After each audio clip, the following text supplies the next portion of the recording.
Hi everyone, we are back again with our wonderful guest Anila.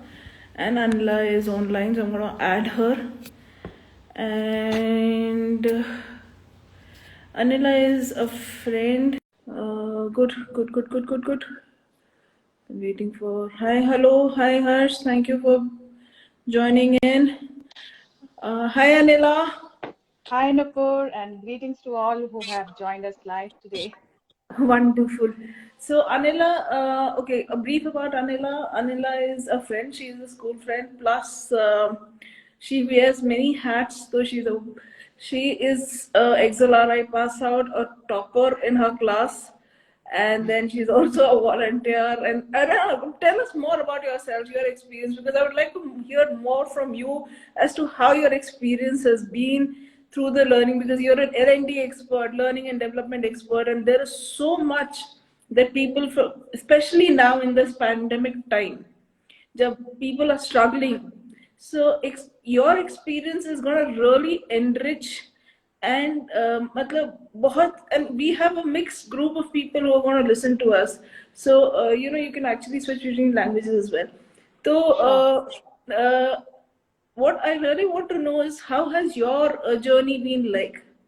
कैसा रहा है आपका suffer of learning, of knowing you, of knowing what to do? So it's not just learning, but it's also about knowing what to do and how to kind of come to that point as to where do I want to go from here, and deciding on that factor. Right. Nupur, you've showered me with, a lot of kind words, kind of put a crown that I'm an expert and other things. So I would rather tell people who I am.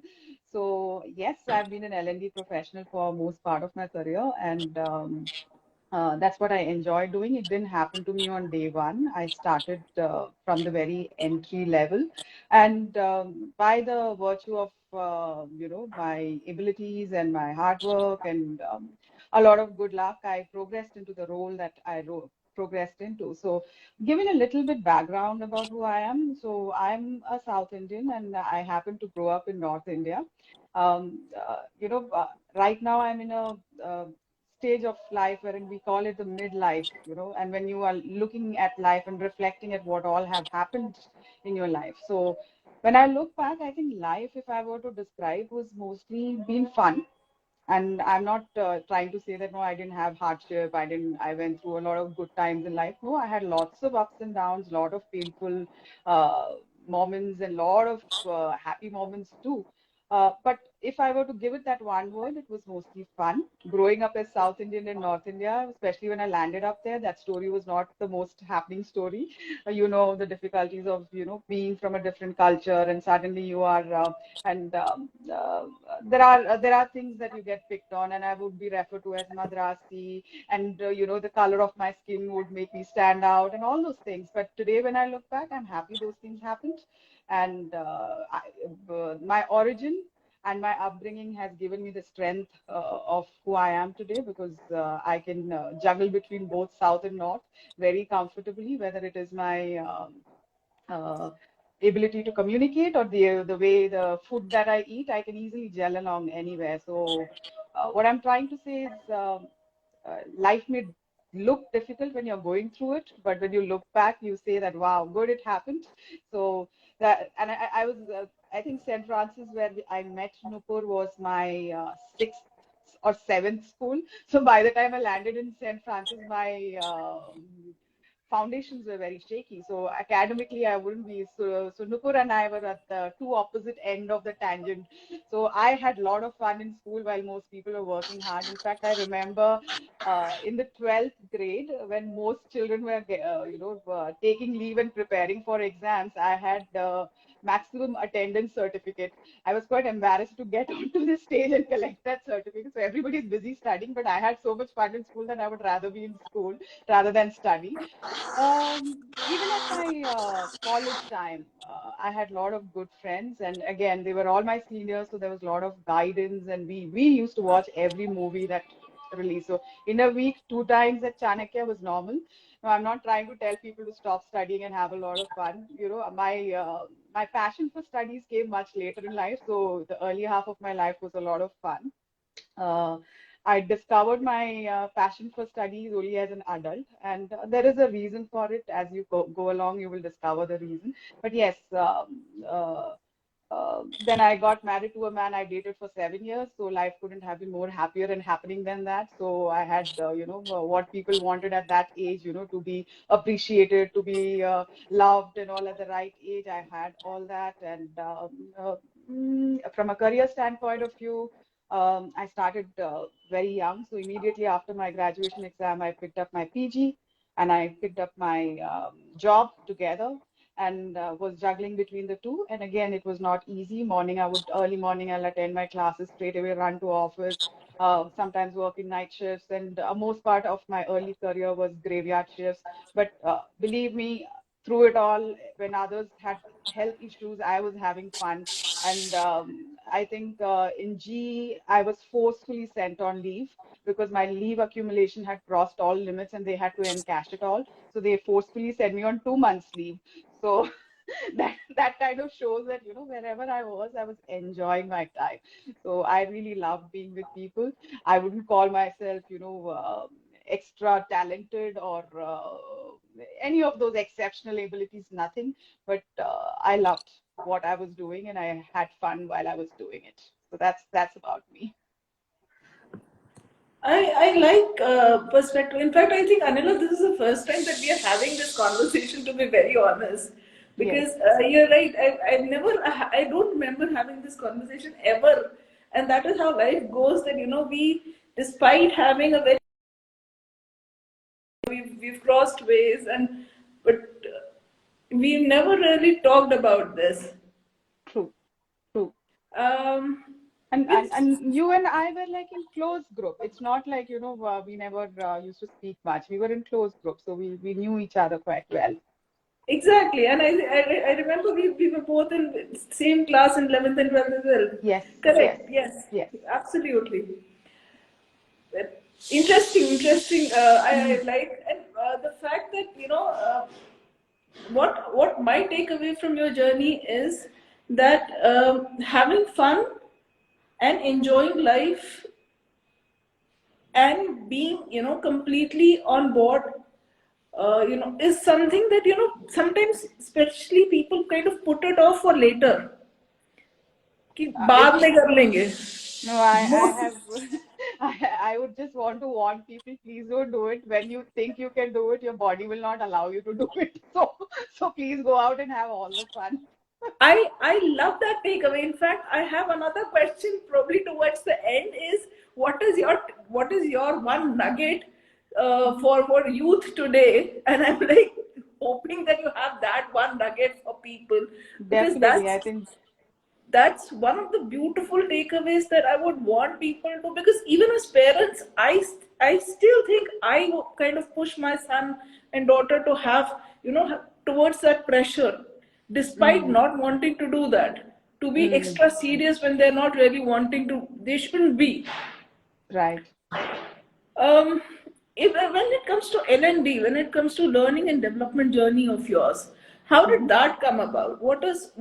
How did that happen? Especially now that you've done your XLRI, and I know personally I love L&D. I mean, I've been into L&D myself. So, how did that journey come about? Very early in my career, which was GE, I went on to be a process associate, and from there I became the subject matter expert. So, when you love your job and you want to really do well, things start happening in the right direction. I never set out to be a process trainer. I just wanted to do well in whatever was given to me, and in the process of it, I became the subject matter expert.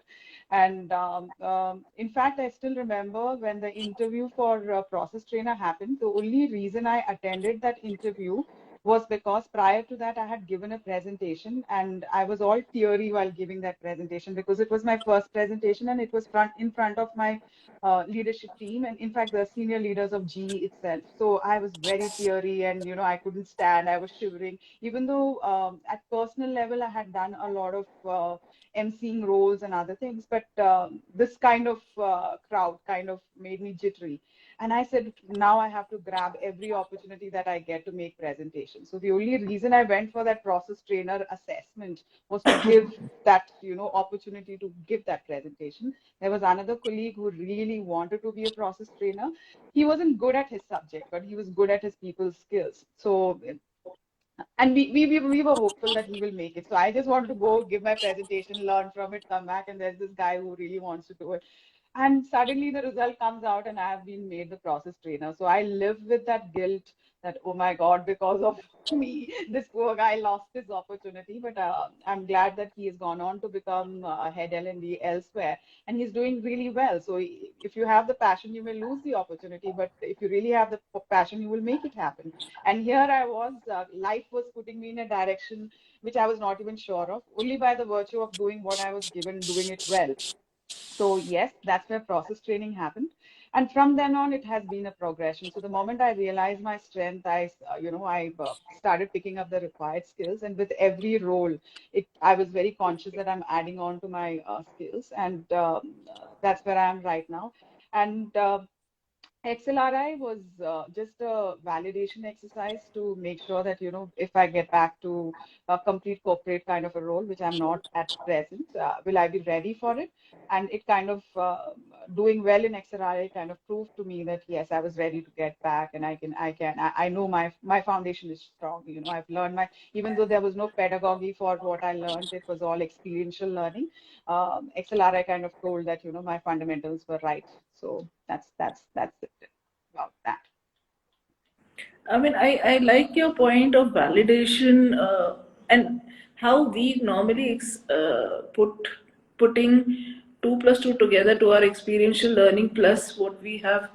We want a certification to kind of finalize, put the two together. We want that for ourselves, and probably that is why we have one certification for ourselves to just kind of add it. I get that. I get that. Um, See, I remember one of your articles on LinkedIn. You write very well. So there was one thing that you had written on drama based. I found it, and this is the first time I had heard it on in the L&D space. Now, what Hmm. was that about? This you had written it somewhere about drama based training. Yes, Uh, yes. So this was like right at the beginning of pandemic, and I was wondering so I was on the lookout to see what is happening in the L&D space, because I for fact knew that most of L&D happened. The people's understanding of L&D is it's all about classroom training. So from Correct. an education uh, point of view, it hasn't changed. We still will still have the same approach for education or teaching and training as education. So it's still the same. So I was curious to know what is happening, and the realization that I had was, people were suddenly jumping into a virtual mode of training. And there was a lot of hype about micro learning. There was a lot of hype about gamification. Suddenly everybody wants to jump and do that. And not every organization has the, capability of doing it and the capacity to do it and all that. So that those are other things. But the fact is, training cannot be limited to one methodology. And that's where the organizations had never paid attention to. We were all doing a lot of classroom training, and we were limiting it to a lot of classroom-based interactions. And I was just trying to prove that there are other ways to train people, and drama-based training was the thing that I wrote about that time. And the reason for it is a lot of training which includes subjects like inclusion, gender bias, or any other sensitive topic like POSH, or any other sensitive topic like confrontation with people who are not performing. Such things can be brought out much better with a drama-based training. So you can't bring it out through virtual training or simulation. If you do a drama-based training, you invest and do it right. What you take away from that training would be far more high impact than if you were to do it through other mediums. So basically I was saying that when you think about training, don't limit your thinking to only classroom or only virtual or only gamification. There are various varieties that you can use, and what methodology that you use in training has to be guided by what is the objective that you're trying to achieve. What is the business goal that you're trying to achieve? So if it is something to do with sensitivity or posh or something on that line, they should consider drama based training, because that would put the person at spot, the drama would make the person feel, how the other person feels when they have been, their privacy had been, or their space has been invaded. How does it feel? So you feel it far more stronger in a drama-based training. So that's the point that I was trying to drive from that. So is it very similar to the role play kind of a methodology that we used to use? No. It eventually you will get people to sit on the spot and do the role play, but the difference is you will be doing with actors. Okay. So Okay. these are people who will be trained. So there is a prescript to. So you have received enough input in terms of what is presently happening in the organization, what is the pain point that they are dealing with, and they put a script around it. So this is like a drama that you have created for a situation which is presently happening in office, and you are scaffolding, you are giving that space to people to come and learn from it and make mistakes. So you will eventually get into a spot where you may do a role play and you may be playing a role of a manager, and the artist will play a role of a victim or whatever, depending on the situation.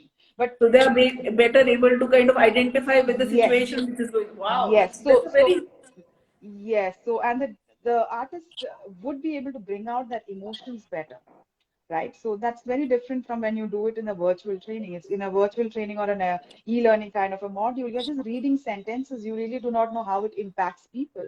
So correct, things correct. like that would be brought out better in drama, is what my take was.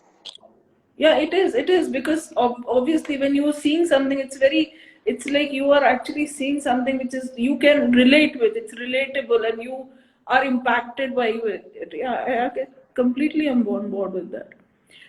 See, at a very personal level, I think there is one concept, and I did a survey on awareness. I think you have also filled it. Um, See, I get it. One of the feedbacks is, Anila, you are just awesome. Would love to hear you more. We Oh have my more God. coming up, Chaitali. So please do stay tuned in for Anila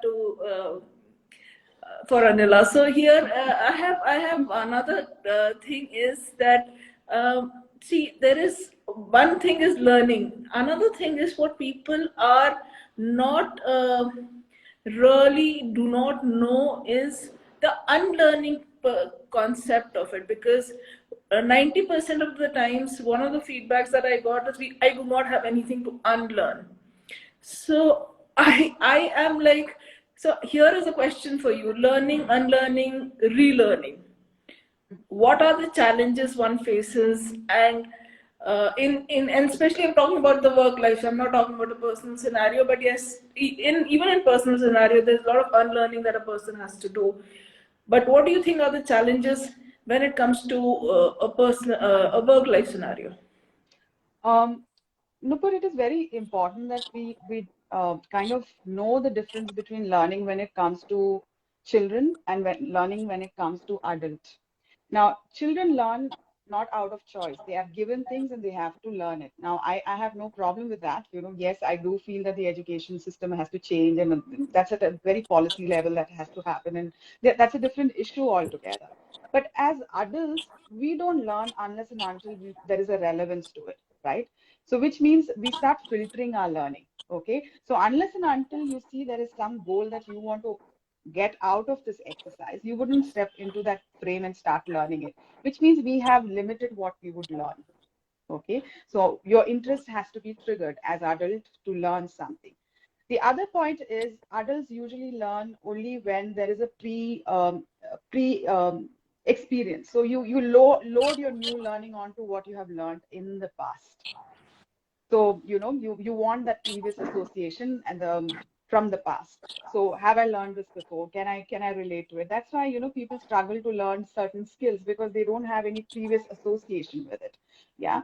So as adults, we filter a lot what comes to us, and that makes our learning slow at a time. And this is more imperative because if you are working right now, you are dealing with the knowledge workforce. They have access to all the knowledge, all the information at their fingertip.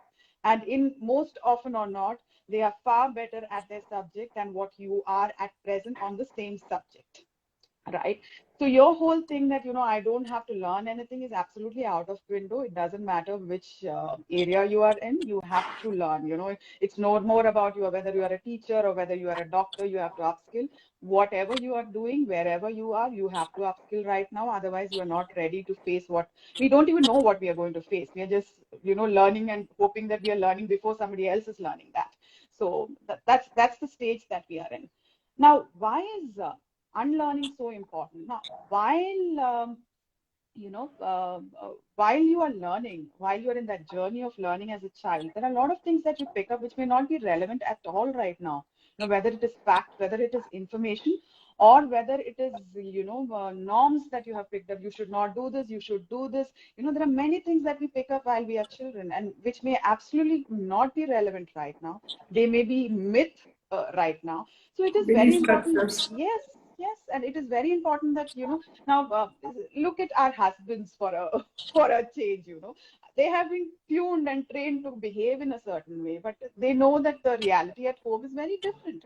So there are a lot of things that they have to let go and accept a new way of functioning. Remember when this whole WhatsApp rigmarole happened, that you have to stop using WhatsApp and you get on to Telegram or some other thing. What if you decide you can't learn or you don't want to learn? Can you survive? No, because it's going to be changing and it's going to be changing very fast. So you have to keep an open mind to letting go of what you have already learned and picking up something new which you need to learn.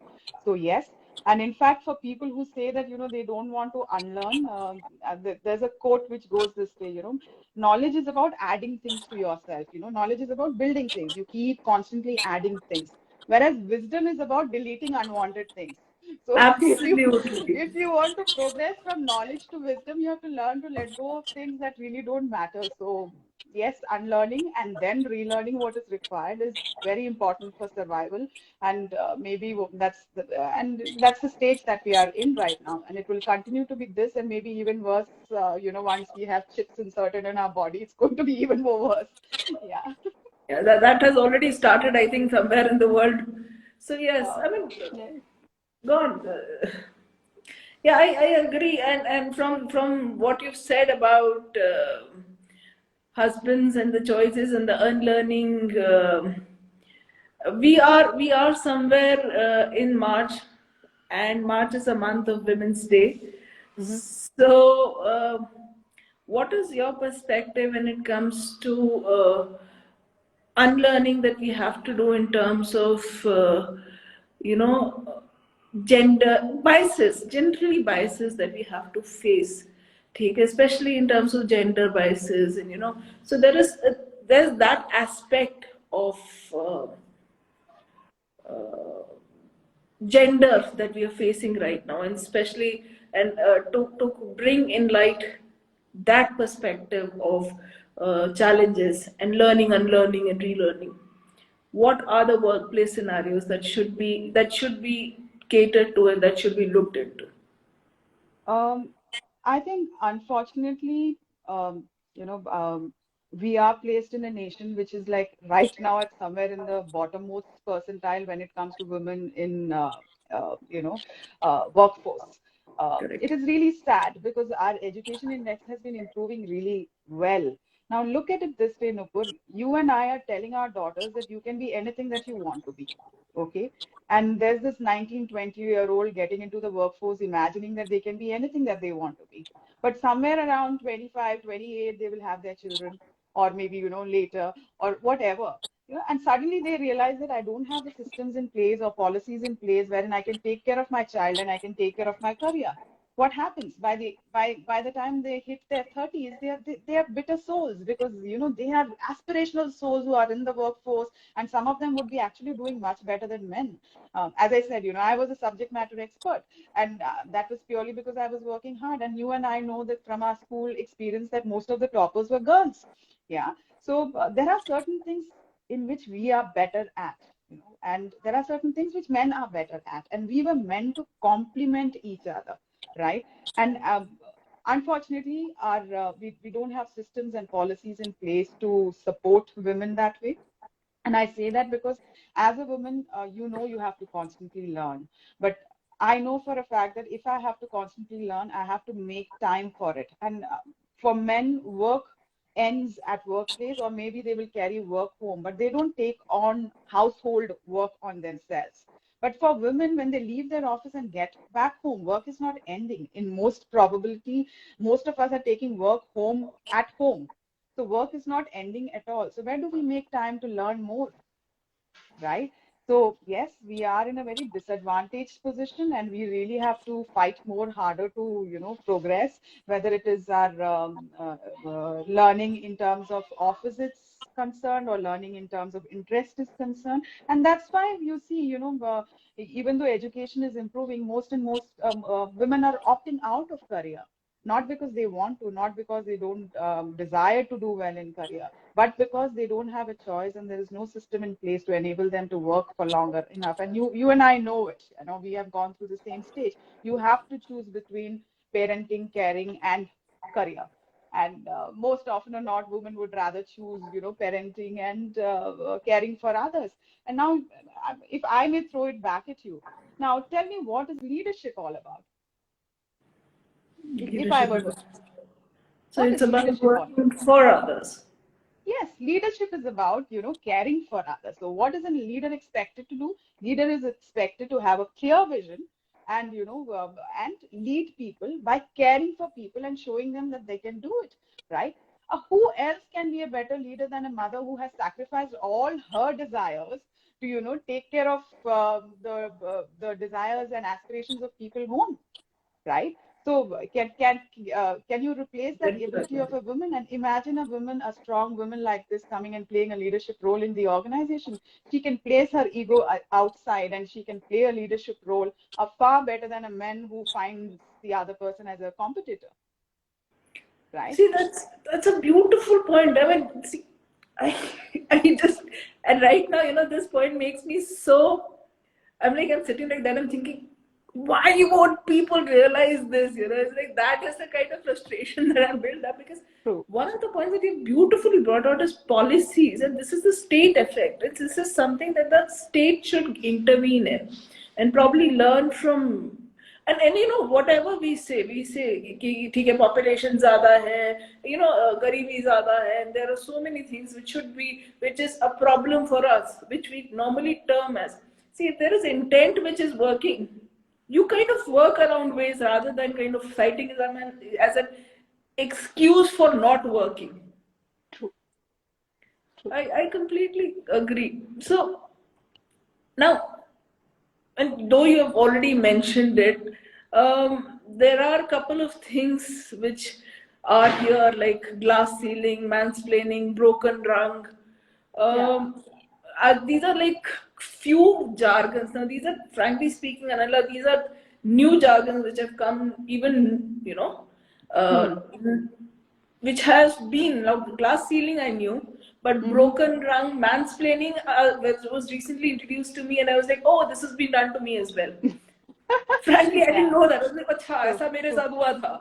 No, no, तो it's good that they have put some terms to define it, because women were going through it, all this file, and there was no word to even, tell you what was this happening. So, and this is happening again, also at home, also yeah, at work. So this has been yeah, happening everywhere. yeah. And then pitching women against women, that also is happening. कि भैया Yes, that has been given. it's survival. Exactly. So, what all? I mean, what are the other terms? What are the other beliefs? Like I the one that I just mentioned, what Mm, other belief structures are going in the workplace or even in the personal scenario where you automatically get into and you're like presumed that women are villain and then they will sabotage their own careers mm-hmm. rather than working towards it. True. So No, I don't. I mean, I completely agree with you. In fact, I sometimes feel women are women's worst enemies. Otherwise, this whole mother-in-law, daughter-in-law saga and all this wouldn't be, there at all. So if a woman decides to support another woman, you can see the world would be very different place, whether it is at workplace or whether it is at home.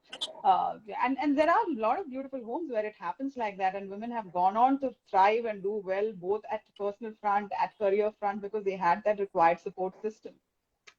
Now, back in office, I think it is a concern. There is this woman who is exceptionally doing well, but they have to keep their pipeline going on. And they are valid in their concerns, thinking that, if this lady grows on and on, will she stay back at work? Whereas with men, it is more about will they hop into another job, which is about a different strategy of retention. But retaining women at work uh, is a completely different ball game, because their circumstances are very personal in nature, and women would always choose the personal factor over their career factor. So it's a complex web, and we need to have more and more discussions around it. And today the trend is, if you see, almost every organization is welcoming moms back to work. All big organizations want women back to work. In fact, I received this forward from somewhere, where in Hyderabad, police is organizing an event, and they are taking the interest of getting women in Hyderabad, whether it is at entry level or professional level or mid-career level, they want women to get back to work. I remember hearing an ad on the radio which said, you should train your boys to do more work at home. I wish all this had started a little sooner. But yes, there's better done than not started alone. I think the realization has come. And as I said, you and I are mothers and we have daughters at home, and we don't want our daughters to go through the same broken system and broken policy. And there would be a push for it. Today, today women are making noise. They are seen as strong feminists. She's way too demanding, but it is going to be very normalized very soon. The way, corporates have picked up the fact that women have to get back to work, it is just a matter of time that they will be forced to put systems in place and policies in place. And I'm very idealistic about certain things, but I hope that it would happen. And and the fact that work has also changed. Pandemic has changed work, so which means, working from home options would also allow more women to participate in this whole thing.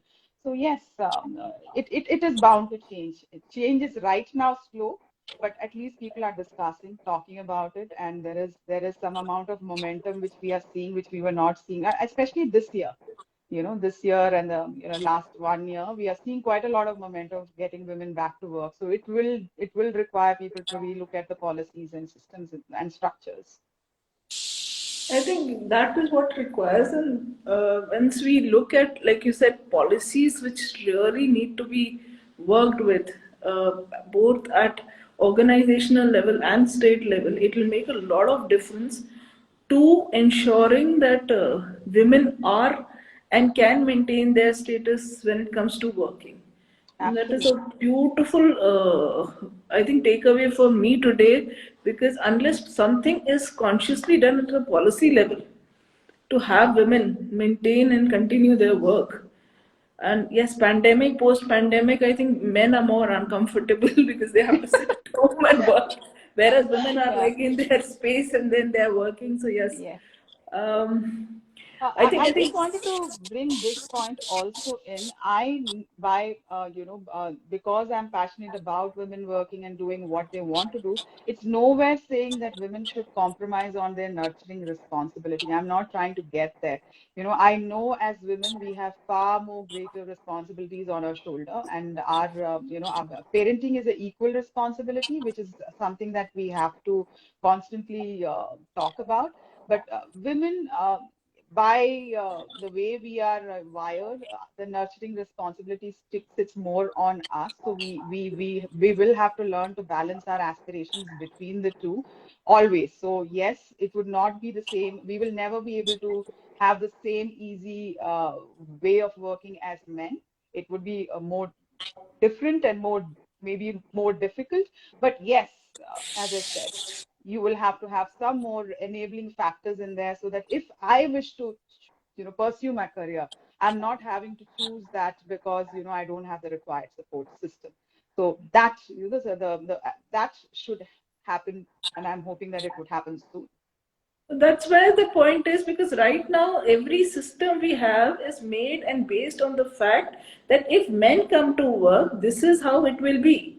Now, if Correct. women also join the workforce, are consciously made, and then so policies will automatically change to adjust both of them and work with both the things. So I think that is again a very conscious organization and policy decision which has to be taken. And when you Absolutely. take both genders into cognizance, you actually make the environment in such a manner which is conducive, taking into account the nurturing factor of the women, because you want the best of them. Absolutely, You absolutely. And it is not that it is not being done. There are many countries which are way ahead in all this, and it's just a matter of learning what works for our culture, learning what best suits for our orientations, and picking the right thing and using that and moving along with it. Now, I worked with an Australian organization for about 2.5, 3 years, and those were the best days for me as a woman. They had such clear policies for protection of women's. Such clear policies when it came to parenting, whether it was their bonus, which they would still give out, whether you are pregnant, not pregnant, all those things didn't matter to them. So, this was an Australian organization which works in Indian setup. So if there are organizations doing it, it's just a matter of figuring out what works for us and choosing the right things. I think what also happens, Anila, is sometimes when women work under male dominated systems, they're too keen on kind of adapting to what system is set under the male domination. So they follow their Absolutely. and that Absolutely. should not be done. I think it should kind of follow a system where both the policies should actually be conducive to both genders rather than only be male dominated or male, sort of, I don't know how to call it, paternalistic or something like that, so that it not women should be expected to adjust to male formed policies, whereas Absolutely. it should Absolutely. be both ways, basically, what I'm trying to And say. yeah, and I don't think that why should only women, like, a father would want to be there for a child as much as a mother wants to be there. Are your policies like, I today we speak so passionately about women being disadvantaged, but in the same light, we also have to see that there are many things men are not able to do because of the kind of policies or the, socio cultural setup that we are in. So it's about neutralizing the whole thing. It really doesn't matter what gender that you are coming from. These are certain roles that you would play predominantly, and the policies around it is this. The father should also be allowed to be, involved and be available for his role as a father. So all that has to be looked into, and what even work-life balance, that's something that is all out of the window right now thanks to pandemic. So all those things will have to be redefined. Is what my take is. I agree, and I think that is also what one of our panelists, I mean, one Anurag had said, that Hmm. what if a man wants to take a back seat and lets the woman go and work, and True, so true, that's true. the thing that society should be okay with. Okay, and Absolutely. society, in fact, Absolutely. should be okay with judging. So that's a very wonderful Absolutely. point there as well. Absolutely. Which almost brings us back, which actually brings us back to the end of the session, which was a wonderful. So in the beginning only, I said, your learning nuggets, one of them I've already taken from you is have fun when you can, because you would not always have the opportunity. Yes. What are the things that you would have for youth and children of today, especially? You've mentioned, you've time and again mentioned your Hmm. girls. So, what all things others that you will probably give away from your learning journey? Uh, Well, as you rightly said, whether it is youth or whether it is children, I think they should have fun in whatever they are doing, and they should enjoy doing what they are doing. And this is imperative. The reason why I say is they should enjoy doing what they are doing is they have to continue to learn. And you will not continue to learn unless until you enjoy it. So, that's why we tell parents not to force a subject on child, because after a point, child has to learn on their own. And if they don't like it, they would leave it at some point. So the whole money and the time that you have wasted, it's going to be wasted, right? So yes, enjoy doing what you're doing, especially for the youth. I know it's a time of curiosity, It's the time when you want to experiment different things. Whenever you're too tempted and too curious, please think, uh, take a step back and think, is it temptation, or is it, think about the impact. Okay. So if you're too tempted, most often or not, there would be a flip side for it. And if there is a flip side, please try to assess what's the impact of my action on me. Is it too long term, and is it something which is reversible or not reversible? Because sometimes curiosity can take us to places wherein we do things which cannot be reversed, and it can have lifelong implications. And unfortunately, in today's times, a lot of it is virtual, and parents have very little control, on what children are doing. So it is very important that as parents, we educate our children on the flip side of things when we tell them the strength of, no, not just flip side, because sometimes we may become overly cautious and that may make the child scared. But for the youngsters, be curious, have fun, but have that boundary, wherein you are clear about the impacts of what you are doing, and you don't get into anything which has a scar left in your life, because sometimes they can be way too deep and you may struggle to come out of it. For the young, but you and I would agree, Nupur, that today's children are far more well informed and far more knowledgeable than what we were at their age. So yeah. So it's just about guiding them in the right way, and they would want to get to things that we achieve much later in life. So which is which is very encouraging. So our roles as parents is expose them to everything, let them pick what they like and use it as their strength, and let them have fun, because otherwise life is a drudgery. I mean, if you don't have fun, you really can't live this life, because ups and downs is something which is out of your control. So you will have Beautiful. it. Absolutely, I am completely on board. बच्चे बहुत smart है, बहुत ही ज्यादा smart है. I mean, Yes. I completely agree.